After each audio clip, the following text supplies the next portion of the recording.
आज का बहुत दिनों बाद गली मुई गाँ गुटे निके बिहागर।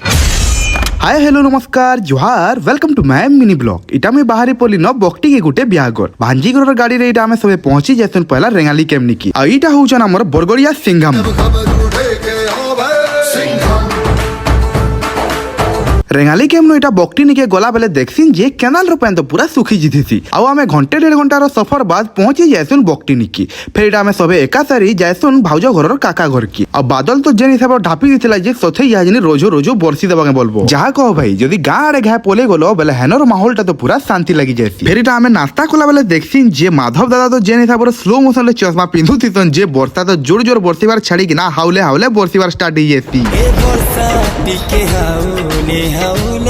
फिर इटा आमे बंद रुटी के बुली किना आसला बाद बसी पड़सुन खाबार लगी आमे खाई खुआ सहला बाद माँ और आंटी घरे बयसन खाबार लगी और आमर आड़े काकेर मुएलटा बनासन भेने माने बेले श्याम दादा ई रिचुअल्सटा करूथिल और तुमर मांकर आड़े ई काकेर मुएलटा के बनासी जे कमेंट सेक्शन रे बताबो। आ इनर वॉल पेंटिंग देखु जो के बक्टी नु नै किना पूरा लस्तला तक 30 किलोमीटर रोड रास्ता सब बने दिछन। फिर घे आमे टिके जाई थिसुन इटा बंद आड़े बुलबार की जनता फोन आसी कि आस्तो बाहरी मां बोली बेले आमे पहुंची जायसुन गाड़ी निके फिर समस्त एका सरी बाहरी पड़सुन जीवार के संबलपुर और बाटो सारा तो खाली मुई पूरा सुइतेली आसी चेन। फिर इटा आमे पहुंची जायसुन संबलपुर निके आ इतार बाद वीडियोटा एंड करमा। वीडियो यदि पसंद लागितबा तो काना करबार अछि तुमे माने जानि छही।